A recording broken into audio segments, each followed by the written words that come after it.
Halo Mams, di video saya ini saya akan membahas mengenai strategi dalam mengatur keuangan pasca suami meninggal. Tapi yang saya mau highlight di sini adalah video ini tidak hanya dikhususkan untuk para single moms, tapi untuk para moms juga di luar sana. Suami meninggal bukanlah akhir dari segalanya. Memang menjalani setelah suami meninggal itu nggak mudah ya, apalagi kalau hal ini baru saja terjadi, pasti berat. Namun bukan berarti para moms ini harus terkukung terus hidupnya dalam duka terus menerus, karena kehidupan kan terus berlanjut. Anak, masih ada orang tua, dan masih ada keluarga yang perlu kita perjuangkan juga kan. Maka agar tidak kehilangan arah nih, para moms harus tahu nih langkah-langkah selanjutnya apa sih yang harus dilakukan oleh para moms. Strategi pertama yaitu ubah pola pikir. Pertama yang harus dilakukan oleh para moms adalah ubah pola pikir dulu ya. Jika yang sebelumnya adalah kita hidup bergantungnya kepada suami, ya sekarang ini kita harus bisa berpikir bahwa kita akan memiliki kehidupan yang baik dan kita akan kuat juga loh menghadapinya. Tidak peduli situasi keuangan saat ini lagi seperti apa sih, karena ya kita tetap harus yakin bahwa kita bisa kok melewati masa sulit ini.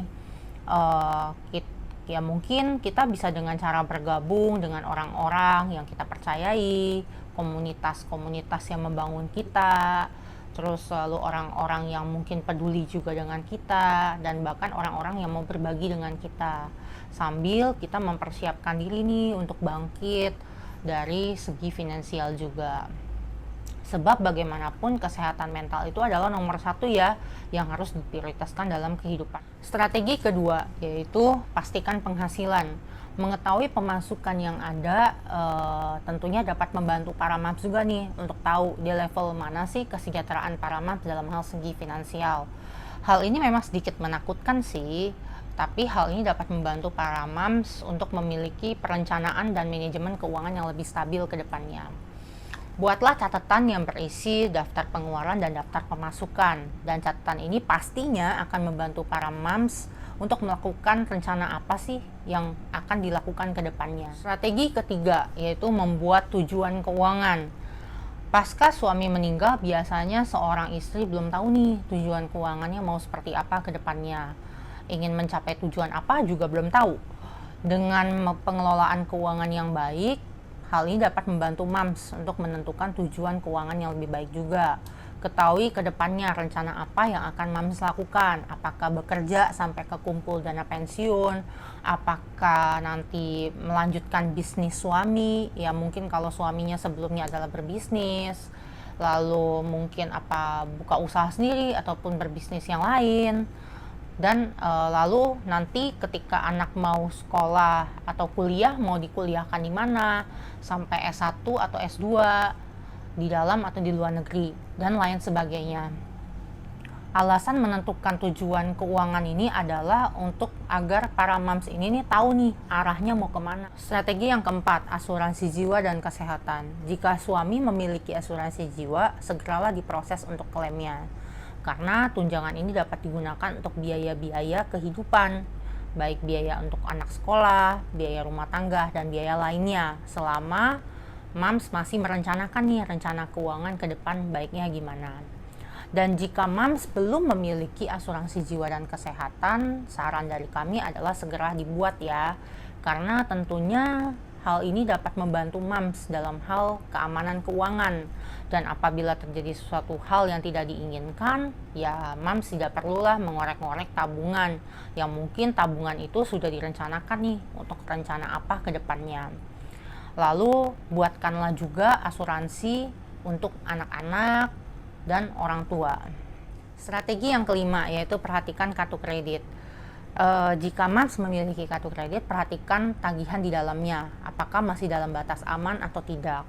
Dan jangan sampai para moms berurusan dengan namanya hutang-hutang yang tidak seharusnya pasca suami meninggal, karena hal ini dapat menyebabkan krisis keuangan ke depannya.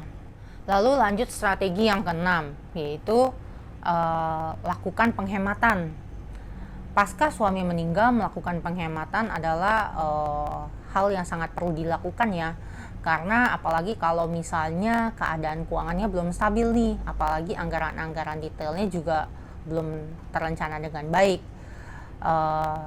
Lebih baik pilih-pilih lah ya, mana yang karena kebutuhan dan mana yang keinginan. Pastikan ini semua dilakukan secara objektif. Strategi yang ketujuh adalah buat dana darurat.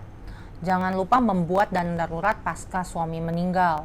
Why? Karena sebab dana darurat itu sangat berguna sekali loh, misalnya untuk hal-hal yang tidak terduga ke depannya. Tapi bukan berarti mendaruratkan sesuatu hal ya. Contoh misalnya, ada sale atau segala macam. Itu bukan suatu hal yang darurat. Dalam mengumpulkan dana darurat, kita mungkin bisa melakukan dengan cara mungkin tabungan emas, ataupun memiliki asuransi yang ada santunan sakit kritisnya, lalu mungkin dengan memisahkanlah rekening yang khusus memang khusus dana darurat, dan mungkin deposito juga dalam jangka pendek. Ya intinya yang bersifat liquid ataupun mudah dicairkan. Standarnya jumlah dana darurat itu adalah 6-12 kali dari jumlah pengeluaran bulanan. Strategi yang terakhir yaitu strategi yang ke-8, yaitu buat dana pensiun. Dana pensiun itu tentunya sangat penting ya. Kamu bisa memperhitungkan dana pensiun kamu berapa dari kamu kumpulkan dari usia kamu saat ini. Dalam mengumpulkan dana pensiun, mungkin kamu bisa melakukan investasi yang mungkin lebih agresif ya, seperti contohnya investasi saham di perusahaan-perusahaan yang tentunya tercatat di Bursa Efek Indonesia. Dan pilihlah perusahaan-perusahaan yang terbukti kinerjanya dan bagus hasilnya dari tahun ke tahun. Dan tentunya profit dari investasi saham ini dapat digunakan juga ya buat nanti ketika masa pensiun itu sudah datang. Nah, dari 8 strategi yang tadi saya sebutkan di atas, kira-kira Mams sudah melakukan strategi yang mana nih? Semoga video ini dapat bermanfaat untuk para Mams ya. Semangat Mams, karena ini bukan akhir dari segalanya kok. Ingat, anak-anak masih berharap dan bersandar sama Mams.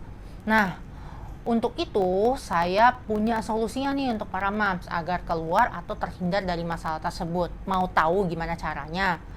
Mams bisa klik link di bio saya ataupun DM langsung di Instagram saya. Terima kasih ya Mams sudah menonton video ini sampai akhir. See you, bye.